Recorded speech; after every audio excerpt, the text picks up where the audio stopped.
Sesaat lagi kita akan memasuki acara Tauladan, Tausiah di bulan Ramadan. Program acara ini terselenggara berkat kerjasama Sistem Radio dan Dewan Masjid Indonesia Cabang Belitung Timur. Bismillahirrahmanirrahim. Assalamualaikum warahmatullahi wabarakatuh. Alhamdulillahirabbil alamin wa asyhadu an la ilaha illallah wahdahu la syarikalah wa asyhadu anna Muhammadan abduhu wa rasuluhu. Allahumma salli wa sallim wa barik ala Muhammadin abdika wa rasulika nabiyil ummi wa ala alihi wa sahbihi ajma'in, amma ba'du. Para pemirsa Radio Sisnet dimanapun berada, Alhamdulillah syukur kita panjatkan kehadirat Allah Subhanahu wa Ta'ala yang telah memberikan nikmat kepada kita semuanya, sehingga kita dapat menunaikan kewajiban kita di bulan puasa Ramadan di tahun 1443 Hijriah ini, yang tentunya sudah kita lewati beberapa saat, beberapa waktu yang lalu. Mudah-mudahan Allah Subhanahu wa Ta'ala senantiasa memberikan kepada kita kesehatan, keselamatan, kekuatan, dan tentu keridhoannya. Amin, amin ya rabbal alamin. Saudara-saudara kaum muslimin wal muslimat di mana saja berada, pada kesempatan kali ini izinkanlah kami menyampaikan keutamaan malam Lailatul Qadar. Sebagaimana yang sudah kita ketahui bersama, setiap kita pasti menginginkan malam yang penuh kemuliaan, yaitu malam Lailatul Qadar. Malam ini hanya dijumpai setahun sekali. Orang yang beribadah sepanjang tahun tentu lebih mudah mendapatkan kemuliaan malam tersebut, karena ibadahnya rutin dibanding dengan orang-orang yang beribadah jarang-jarang. Kali ini kita akan melihat keistimewaan Lailatul Qadar yang begitu utama dari malam-malam lainnya. Pertama, Lailatul Qadar adalah waktu diturunkannya Al-Quran. Ibnu Abbas dan selainnya mengatakan, Allah menurunkan Al-Quran secara utuh sekaligus dari Lauhul Mahfuz ke Baitul Izzah yang ada di langit dunia. Kemudian Allah menurunkan Al-Quran kepada Rasulullah sallallahu alaihi wasallam tersebut secara terpisah sesuai dengan kejadian-kejadian yang terjadi selama 23 tahun. Yang kedua, Lailatul Qadar lebih dari 1000 bulan. Allah Subhanahu wa Ta'ala berfirman, A'udzubillahi minasyaitonirrajim. Lailatul Qadri khairum min alfi syahr. Malam kemuliaan itu lebih dari 1000 bulan. Quran surah Al-Qadar ayat 3. Kemudian An-Nahl mengatakan, amalan di Lailatul Qadar lebih baik dari amalan di 1000 bulan, sebagaimana termaktub dalam kitab Lataf'if Al-Ma'arif halaman 341. Kemudian Mujahid, Qatadah dan ulama lainnya pun berpendapat bahwa yang dimaksud dengan lebih baik dari 1000 bulan adalah salat dan amalan pada Lailatul Qadar lebih baik dari salat dan puasa di 1000 bulan yang tidak terdapat Lailatul Qadar. Ini sungguh keutamaan Lailatul Qadar yang luar biasa. Yang ketiga, Lailatul Qadar adalah malam yang penuh keberkahan. Sebagaimana Allah Subhanahu wa Ta'ala berfirman, Inna anzalnahu fi lailatil mubarakah, inna kunna munzirin. Sesungguhnya kami menurunkannya pada suatu malam yang diberkahi, dan sesungguhnya kamilah yang memberi peringatan.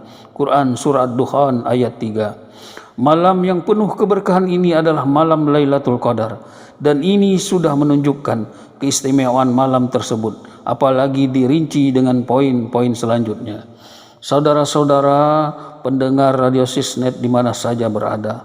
Yang keempat, malaikat dan juga ar-ruh, yakni malaikat Jibril turun pada malam Lailatul Qadar. Keistimewaan Lailatul Qadar ditandai pula dengan turunnya malaikat, sebagaimana firman Allah, tanazzalul malaikatu warruhu fiha.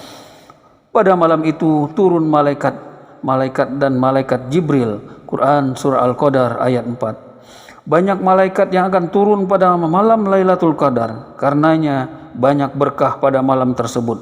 Karena sekali lagi Turunnya malaikat menandakan turunnya berkah dan rahmat.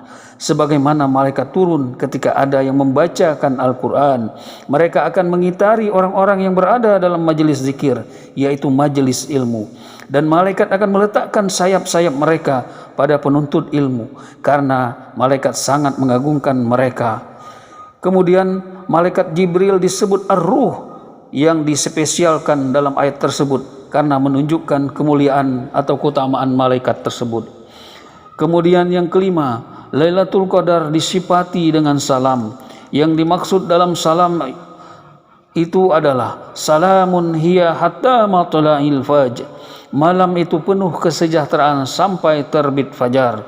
Quran Surah Al-Qadar ayat 5, yaitu malam tersebut penuh dengan keselamatan sehingga setan tidak akan dapat berbuat apa-apa di malam tersebut dan tidak dapat berbuat jelek atau melancarkan gangguan.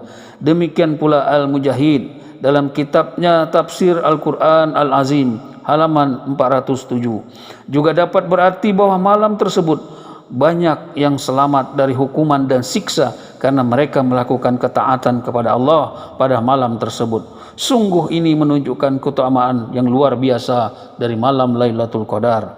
Yang keenam, Lailatul Qadar adalah malam dicatatnya takdir tahunan. Allah Subhanahu wa taala berfirman, "Fiha yufrakun kullu amrin hakim." Pada malam itu dijelaskan segala urusan yang penuh hikmah. Quran Surah Ad-Dukhan ayat 4.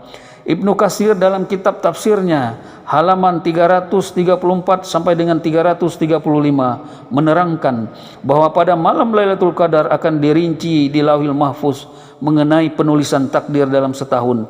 Juga akan dicatat ajal dan rezeki, dan juga akan dicatat segala sesuatunya sehingga akhir dalam setahun.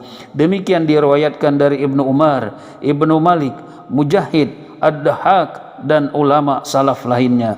Namun perlu dicatat sebagaimana keterangan dari Ibnu Nawawi dalam Syarah Muslimnya halaman 57 bahwa catatan takdir tahunan tersebut tentu saja didahului oleh ilmu dan penulisan Allah. Takdir ini nantinya akan disampaikan, akan ditampakkan pada malaikat, dan ia akan mengetahui yang akan terjadi. Lalu ia akan melakukan tugas yang diperintahkan untuknya.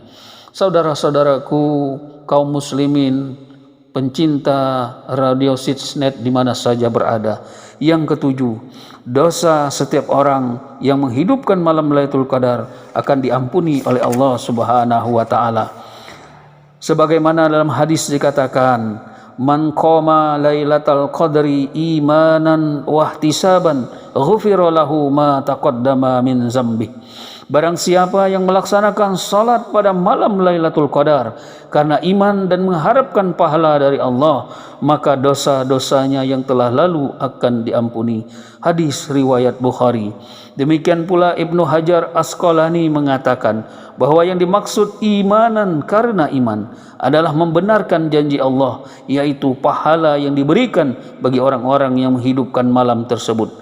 Sedangkan ihtisaban bermakna mengharap pahala dari sisi Allah, bukan karena mengharap lainnya, yaitu seperti halnya berbuat riya, takabur dan lain sebagainya. Demikianlah saudara-saudaraku kaum muslimin wal muslimat, pencinta Radio Sitsnet di mana saja berada.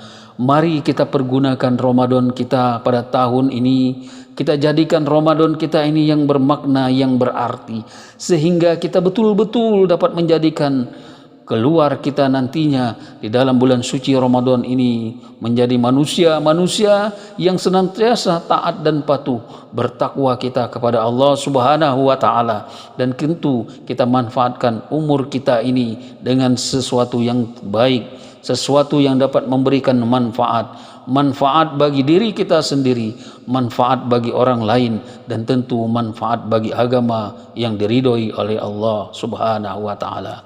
Demikianlah yang dapat kami sampaikan. Jazakumullah khairan katsir. Hadanallahu wa iyyakum ajmain. Assalamu alaikum warahmatullahi wabarakatuh. Alhamdulillah, telah kita simak bersama nasihat dan untayan hikmah program acara Tauladan Tausiah di bulan Ramadan. Mudah-mudahan menjadi ilmu yang bermanfaat buat kita semua. sehingga menjadi amal kebaikan yang senantiasa mengalir kepada beliau para ustadz-ustadz Dewan Masjid Indonesia. Nantikan besok di jam yang sama. Acara ini terselenggara berkat kerjasama Sisnet Radio dan Dewan Masjid Indonesia Cabang Belitung Timur.